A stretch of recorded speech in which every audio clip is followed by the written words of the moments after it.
Peter and members of Flag Australia and myself are hearing on a regular basis about the pressure that our farmers and food producers are under.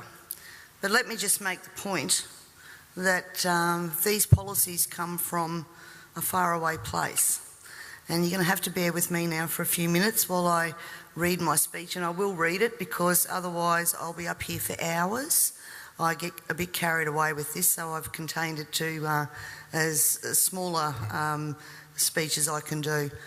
But we are in trouble, and we all need to pull together on this. And first of all, I'd just like to thank people who have been supporting Flag Australia in their push to get this word out there. At Leon Biner on his Don't Sell Australia Short Facebook campaign, who has now over 7,500 members, all concerned about the same thing. Sean Perry from 5AA Talkback, who has allowed Peter and myself many times to go on there for hours at a time to get these issues aired and discussed. And we'll actually be having Lord Monckton on there tomorrow night from 7 o'clock till midnight, so that people can ring in, ask questions and have a discussion about this. So 5AA have been behind us, which is great. And also the Southern Argus newspaper. They have been so supportive of getting the message out there of the stress that our primary producers are under, and we really can't thank all of those people enough. So now I'll start to read. Again, thank you all for coming here today. I also thank the many people behind the scenes who have helped to educate me on the global issues and how they are being implemented at a state level so that I can be an effective elected member of your parliament. And while I'm speaking to you today, I'm going to quote a number of people from various influential positions on the international stage, and I'll leave it with you to make up your mind if you want to continue to head in the direction that we're going. I first stumbled across Agenda 21 in about 2008, and quite frankly my first reaction was to dismiss what I was reading, because I didn't believe that any government in Australia would take us down this road. Then I began to see a legislative pattern emerging in Parliament which concerned me greatly, and I also started to see the tenor of legislation that we were passing. I did air those concerns in Parliament, and it was dismissed and ignored. The words Agenda 21, ladies and gentlemen, were never meant to be spoken. And if they were, then of course it would be dismissed as a conspiracy theory. Because if people knew Agenda 21 and what it stood for, there's plenty of information out there where they could actually learn what the end game was, and governments didn't want that to be known. My dad always said to me that people only lie for two reasons. One reason is because you're ashamed of what you're doing, and the second reason is that you don't want people to be warned just before you screw them. And I honestly believe that these secrets have been, thank you, that these secrets have been kept for both of those reasons. Ladies and gentlemen, the origins of the environmental movement as we see it began back in 1968 when the Club of Rome was formed. The Club of Rome has been described as a crisis think tank which specialises in crisis creation. The main purpose of this think tank was to formulate a crisis that would unite the world and condition us to the idea of global solutions to local problems. In a document called The First Global Revolution, authored by Alexander King and Bertrand Schneider, on pages 104 and 105, it stated, "In searching for a new enemy to unite us, we came up with the idea that pollution, the threat of global warming, water shortages, famine and the like would fit the bill. All these dangers, of course, will be caused by human intervention that will require a global response." That's the origin of global warming, ladies and gentlemen. In 1975, Australia agreed to bring in a new economic order via the Lima Declaration on the Second Conference of the United Nations Industrial Development Organisation. The outcome of this was, as I said, the Lima Declaration, which was a blueprint for the redeployment of tools, jobs and manufacturing to the developing nations, leaving countries like Australia short of technology, a manufacturing base and jobs. Blind Freddie can now see what the outcome of that has been for our country, with their unworkable trade and tariffs agreements hand in hand with this that have followed as a matter of course. This is now a reality, with around 90% of our agriculture and manufacturing just gone. Australia signed the Lima Declaration and hundreds of others with the support of all major political players: Whitlam, Fraser, Hawke, Keating, Hewson, Howard, Rudd, the Democrats, the Greens and even the Nationals. It has been put to me that all of these treaties were the foundation for the rollout of Agenda 21, and it seems that Australia has been moved around the global chessboard, and our so-called leaders were either complicit or naive to the long-term consequences. And now we're almost at checkmate.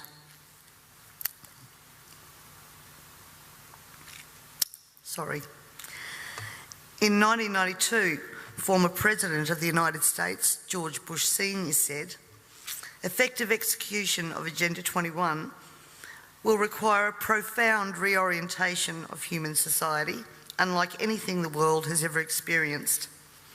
A major shift in the priorities of both governments and individuals, and an unprecedented redeployment of human and financial resources. This shift will demand that a concern for the environmental consequences of every human action will be integrated into individual and collective decision-making at every level."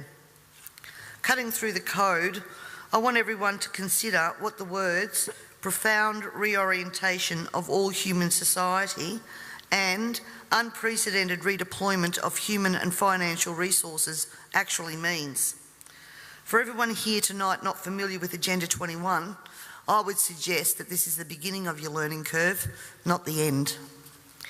In 1992, Maurice Strong, Secretary General of the UN Earth Summit and member of the Club of Rome, said, "It is clear that current lifestyles and consumption patterns of the affluent middle class, involving high meat intake, consumption of large amounts of frozen and convenience foods, use of fossil fuels, ownership of motor vehicles, small electrical appliances, home and workplace air conditioning, and suburban housing are not sustainable." Put those statements together with the previous one, and it must become clear that Agenda 21 is about controlling every aspect of our lives: how we eat, what we eat, how much we eat, how we move around, food production, the amount of food, and where we even live. Dixie Ray, former Washington State Governor and Assistant Secretary for Oceans and International Environmental and Scientific Affairs, stated, "Agenda 21 seeks to establish a mechanism for transferring the wealth from citizens to the third world. Fear of environmental crisis would be used to create a world government and UN central direction." From a report in the 1976 UN's Habitat 1 conference, land cannot be treated as an ordinary asset, controlled by individuals and subject to the pressures and inefficiencies of the market.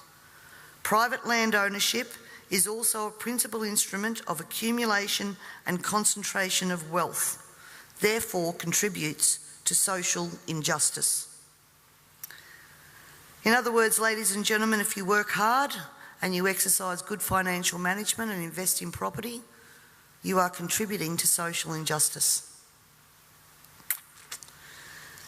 In a report from the President's Council on Sustainable Development, we need a new collaborative decision process that leads to better decisions, more rapid change, and more sensible use of human, natural and financial resources in achieving our goals. And at the same time, Harvey Reuven, Vice Chair of the Wildlands Project, says individual rights will have to take a back seat to the collective. J. Gary Lawrence, Advisor to President Clinton's Council on Sustainable Development. Participating in a UN advocated planning process would very likely bring out many of the conspiracy fixated groups and individuals in our society, and here we are. This segment of our society, who fear one world government and UN invasion, through which our individual freedoms will be stripped away, would actively work to defeat any elected official who joined the conspiracy by undertaking Agenda 21. So we will call our process something else. We will call it comprehensive planning or growth management or smart growth. We ended up with sustainable development. The redeployment of human and financial resources has now become visible to us all via the cut to services and programs to assist the sick, the young, the elderly, and of course the creation of another level of poverty now identified by the term the working poor. I was speaking to a person last week and he said to me, if Hitler was still around, he'd be sitting back thinking, I didn't need bullets for a global takeover. And he'd be right. We see daily cash grabbing via new taxes called levies, supposedly because we are cash strapped in this state, and at the same time see big project spending that does not fit with the message that we are in financial crisis. But we the people have to tighten our belt, while the government seems absolutely unaware and unconcerned of the amount of debt that it is accumulating. This in turn means that taxes, levies, fines and other penalties increase, as well as the cost of living rising exponentially, and the ordinary citizen's ability to exist well is compromised with almost every law that we pass. We're constantly paying for so-called services that we don't receive. This is wealth redistribution at the grassroots level, redeployment of financial resources, ensuring only hardship for the citizens who just really want to get on with their lives. The Parliament has also ventured into the rights of people to own and retain their property and manage it without government interference. In particular, the laws around, as Peter said, water allocation, natural resource management, the Native Vegetation Act, Development and Planning Act, which are all equally toxic to our food producers as they are to our long-term security, we city dwellers. Everyone needs to remember, we all pay a natural resource management levy on our tax rates. So this is not just going to affect the food producers. The intrusions into our property that Peter was talking about that land producers are going through will roll out into the suburbs and into the city because they have the authority to do that.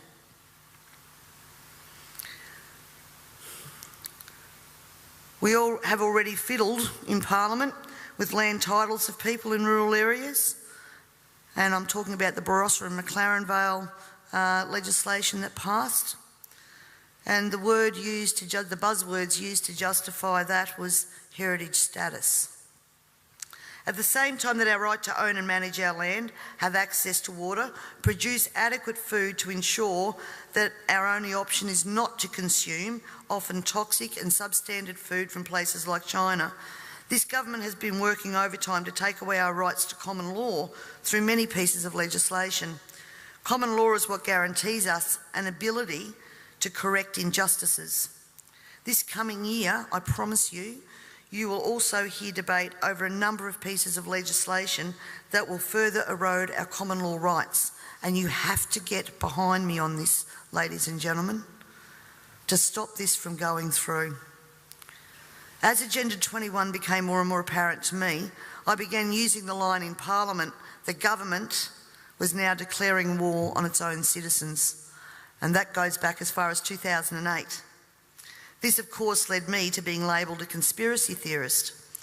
But here we are now, openly talking about Agenda 21 and the ramifications we will see in a short period of time if this is not stopped in its tracks. Let me just say that I often hear we cannot stop what is happening.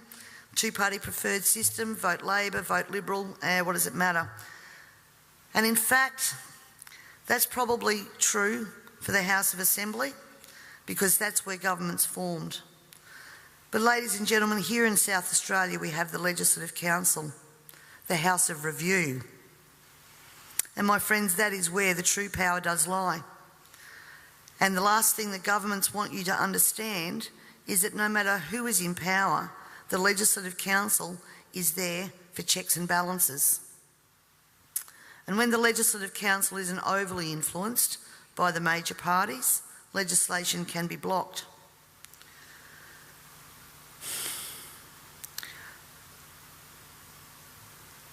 Remember, on most of these policies that I've spoken about here today, there has been bipartisan support for everything that has gone through. When the major parties join together, then the crossbenchers and minor parties, basically our vote is null and void. The way to avoid that is to make sure that when the major parties do join together, they don't have the numbers.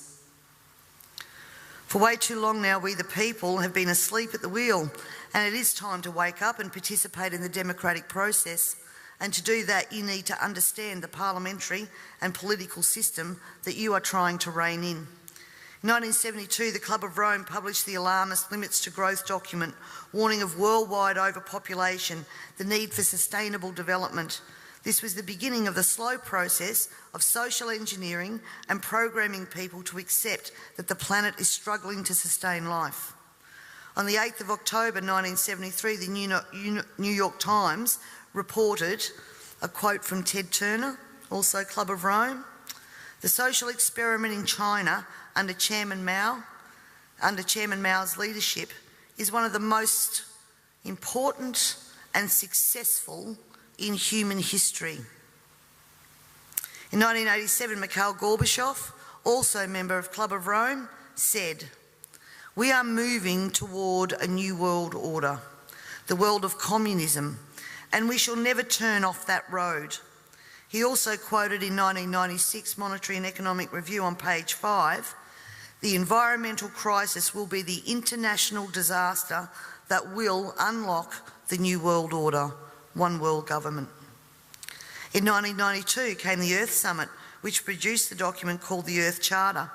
This document was co-written by Maurice Strong, long-time globalist, elitist, member of Club of Rome, and Mikhail Gorbachev. Both Strong and Gorbachev stated that it was hoped that this document would be adopted as the new 10 Commandments, with environmentalism as the new one world religion. Out of this summit came Agenda 21. Ted Turner, who was also a member of the Club of Rome, was quoted as saying in 1996, "The total population of 250 to 300 million people is ideal. That means a reduction of 95% from present levels would be even more ideal. Anyone who abhors the China one-child policy is simply a dum-dum." In 1998, the Baltimore Sun reported on July the 7th, most of Ted Turner's first donation to the UN of $22 million went to programs that seek to stall population. Another goal of the depopulation process is that the upcoming generation will submit to sterilisation to save Mother Earth. Ladies and gentlemen, everything I've said here tonight can be verified by document searches, and it is now time for us all to take off our blinkers and encourage our neighbours to take off their blinkers. And it's also time for you to demand that every person you elect fully understands this policy that is being rolled out via local, state and federal government at a concerning rate. We're not talking about decades, we're talking about only years before this is fully implemented. And every day another law is passed, is introduced to produce the end game of Agenda 21 being fully implemented. So the question that Lord Monckton asks, carbon tax, climate change and Agenda 21, can democracy survive all three? Needs to be answered, and answered now. And you need to find out from your elected members what they know of Agenda 21, and if they don't know it, educate them. And if they don't know it, then push them to understand what they are voting on in Parliament, because this is crossroads. I thank you all very much for your time and for your attention, and I would now like to take the opportunity to introduce Lord Christopher Monckton. Thank you.